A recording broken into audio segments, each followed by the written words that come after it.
जैसा कि दोस्तों आप सभी के बीएससी थर्ड ईयर 6 सेमेस्टर के एग्ज़ाम होने वाले हैं और बहुत सारे यूनिवर्सिटी में जो एग्ज़ाम का पैटर्न है वो एमसीक्यू है, यानी कि आपके एग्ज़ाम में मल्टीपल चॉइस क्वेश्चन पूछे जाएंगे।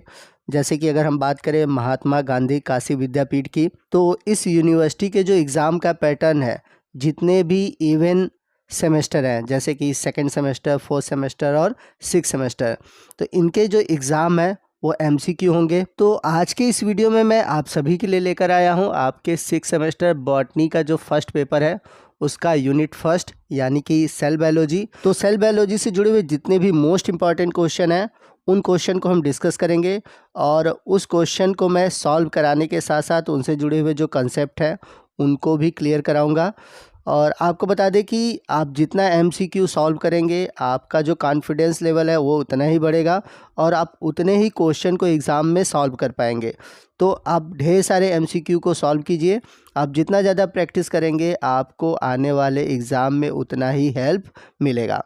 तो वीडियो की शुरुआत करते हैं और चलते हैं पहले क्वेश्चन की ओर। तो क्वेश्चन में कह रहा है कि जो क्लोजली पैक्ड थाइलाकॉइड होते हैं, क्लोजली पैक्ड थाइलाकॉइड में जो स्टॉक होते हैं उसको हम क्या कहते हैं।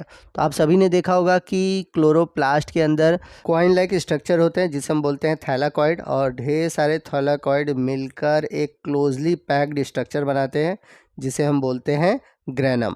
तो जैसा कि इमेज में आप देख सकते हैं यहाँ पर आपको दिख रहा होगा ग्रेनम, और स्टाल्क ऑफ थाइलाकॉइड क्या कहला रहा है, ग्रेनम कहला रहा है। तो क्वेश्चन नंबर फर्स्ट का जो सही ऑप्शन है ऑप्शन डी है ग्रेनम।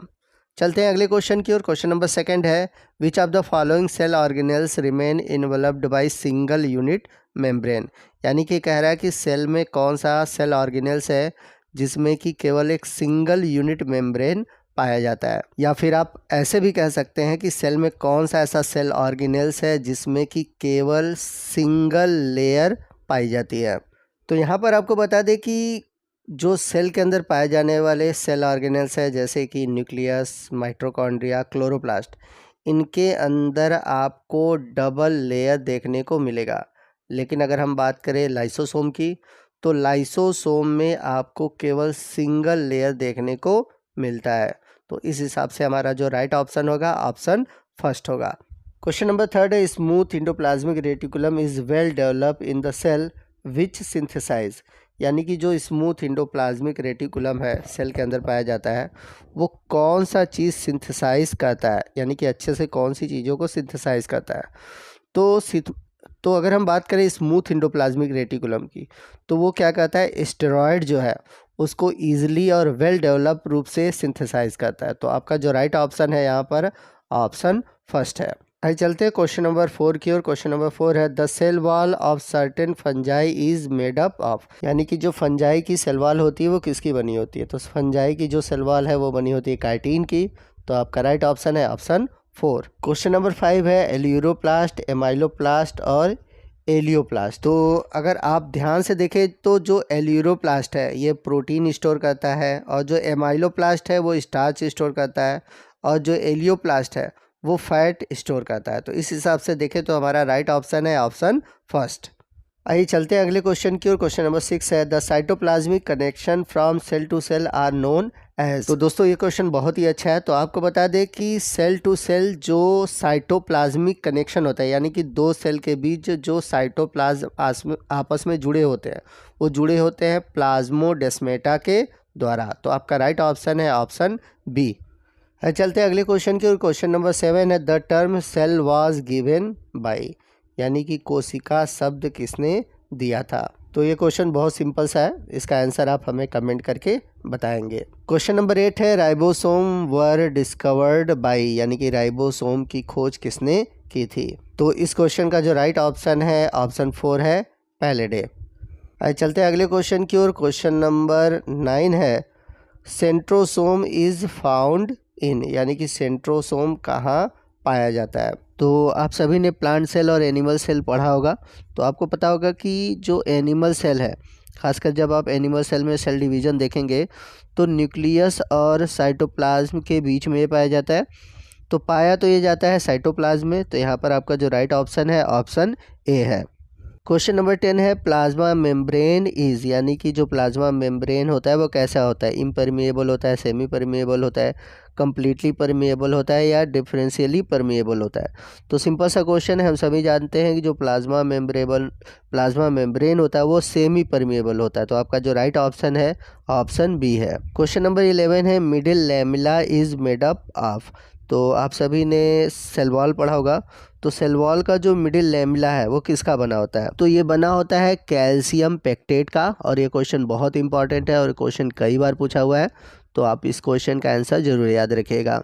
चलते हैं अगले क्वेश्चन की ओर। क्वेश्चन नंबर 14 है tonoplast a differentially permeable membrane surround the. कहने का मतलब ये है कि टोनोप्लास्ट एक ऐसा मेम्ब्रेन होता है जो कि डिफरेंशिएट करता है। तो आपको बता दें कि जो टोनोप्लास्ट है ये वैक्यूल के चारों तरफ पाया जाता है, जो कि वैक्यूल को डिफरेंशिएट करता है। तो आपका जो राइट ऑप्शन है ऑप्शन डी है। अगला क्वेश्चन है the function of ribosome is. तो बहुत सिंपल सा क्वेश्चन है, हम सभी जानते हैं कि राइबोसोम का काम होता है प्रोटीन का सिंथेसिस करना। तो आपका राइट ऑप्शन है ऑप्शन सी। अगला क्वेश्चन है increase the surface area of mitochondrial activity, यानी कि कौन सा ऐसा पार्ट है माइटोकॉन्ड्रिया के अंदर जो कि माइटोकॉन्ड्रियल एक्टिविटी को बढ़ाता है। तो आपको बता दें कि जो क्रिस्टी होता है माइटोकॉन्ड्रिया के अंदर, जो कि फिंगर लाइक स्ट्रक्चर होता है, ये क्या करता है कि माइटोकॉन्ड्रिया के अंदर जो सरफेस एरिया है उसको बढ़ाता है, जिससे कि माइटोकॉन्ड्रियल एक्टिविटी बढ़ती है। तो आपका राइट ऑप्शन है ऑप्शन डी। अगला क्वेश्चन है in eubacteria a cellular component which resembles a eukaryotic cell is, यानी कि जो यू बैक्टीरिया है उसके अंदर कौन सा सेलुलर कंपोनेंट है जो कि यूकैरियोटिक सेल के कंपोनेंट की तरह होता है। तो जैसा कि हम सभी जानते हैं कि जो यू बैक्टीरिया है ये एक प्रोकैरियोटिक सेल है। तो प्रोकैरियोटिक सेल और यूकैरियोटिक सेल में अगर हम प्लांट सेल ले लें या एनिमल सेल ले लें, इन सभी में प्लाज्मा मेम्ब्रेन कॉमन है। तो यहाँ पर आपका जो राइट ऑप्शन है ऑप्शन बी है।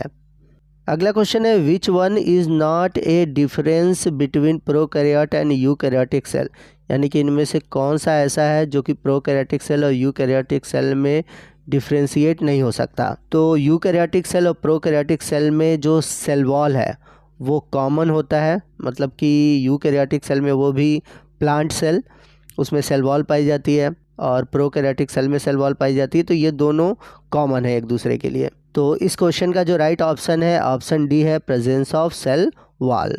चलते हैं अगले क्वेश्चन की ओर। अगला क्वेश्चन है the plasma membrane consist mainly of, यानी कि जो प्लाज्मा मेम्ब्रेन होता है वो मेनली किससे बना होता है। तो यदि आपने प्लाज्मा मेम्ब्रेन अच्छे से पढ़ा होगा तो आपको पता होगा कि प्लाज्मा मेम्ब्रेन में फास्फोलिपिड की बाइलेयर पाई जाती है, जिसके अंदर जो प्रोटीन होते हैं वे धसे होते हैं। तो आपका जो राइट ऑप्शन है यहाँ पर ऑप्शन बी है protein embedded in a phospholipid layer. अगला क्वेश्चन दिया हुआ है the two cell organelles in plant cell having own genetic material is called, यानी कि प्लांट सेल के अंदर दो ऐसे सेल ऑर्गेनेल्स हैं जिनका खुद का जेनेटिक मटेरियल होता है। तो हम सभी जानते हैं कि प्लांट सेल के अंदर माइटोकॉन्ड्रिया जो क्लोरोप्लास्ट हैं, इन दोनों के अंदर खुद का डीएनए होता है, और जिस वजह से ये खुद अपना सेल्फ रिप्लिकेशन करके नया फॉर्मेशन करते हैं माइटोकॉन्ड्रिया का या फिर क्लोरोप्लास्ट का, और ये एक तरह से सेल की तरह बिहेव करते हैं, इसलिए इनको हम बोलते हैं सेल विद इन सेल, यानी कि कोशिका के अंदर कोशिका। तो ये भी क्वेश्चन आपसे पूछा जा सकता है एग्ज़ाम में कि सेल विद इन सेल किसे कहते हैं, यानी कि कोशिका के अंदर कोशिका किसे कहते हैं। तो आपका आंसर होगा माइटोकॉन्ड्रिया या फिर क्लोरोप्लास्ट। इन दोनों में से कोई भी ऑप्शन हो सकता है या दोनों हो सकते हैं। अगला क्वेश्चन है cell wall is absent in, यानी कि सेल वॉल इनमें से किस में अब्सेंट होता है। तो हम सभी जानते हैं जो माइकोप्लाज्मा होते हैं उनमें सेल वॉल नहीं पाया जाता है, इसलिए इन्हें हम बोलते हैं joker of the plant kingdom. तो आपका यहाँ पर राइट ऑप्शन है ऑप्शन बी। अगला क्वेश्चन दिया हुआ है the unit of phloem in which the nucleus is absent, यानी कि फ्लोएम का ऐसा कौन सा यूनिट है जिसमें कि न्यूक्लियस नहीं पाया जाता। तो यदि आपने फ्लोएम पढ़ा हुआ है तो आपको पता होगा कि जो फ्लोएम है उसके जो सीव ट्यूब हैं, यानी कि जो छलनी नलिकाएं होती हैं, उनमें न्यूक्लियस नहीं होता। तो आपका राइट ऑप्शन है ऑप्शन बी। तो दोस्तों आपको बता दें कि सेल बायोलॉजी से जुड़े हुए बहुत सारे एमसीक्यू हैं और उन सभी एमसीक्यू को एक ही वीडियो में कंप्लीट करा पाना इम्पॉसिबल है। तो मैं आपके लिए आने वाले दिनों में सेल बायोलॉजी से जुड़े हुए 100 एमसीक्यू प्रोवाइड कराऊंगा। तो यदि आप चाहते हैं कि मैं ये 100 एमसीक्यू आपको प्रोवाइड कराऊं तो आप प्लीज़ कमेंट करिएगा और मैं पूरी कोशिश करूंगा कि इस टॉपिक पर वीडियो बनाऊं, यानी कि 100 most important question cell biology पर लाऊं। तो आप जितना ज़्यादा कमेंट करेंगे उतना ही हमें मोटिवेट मिलता है।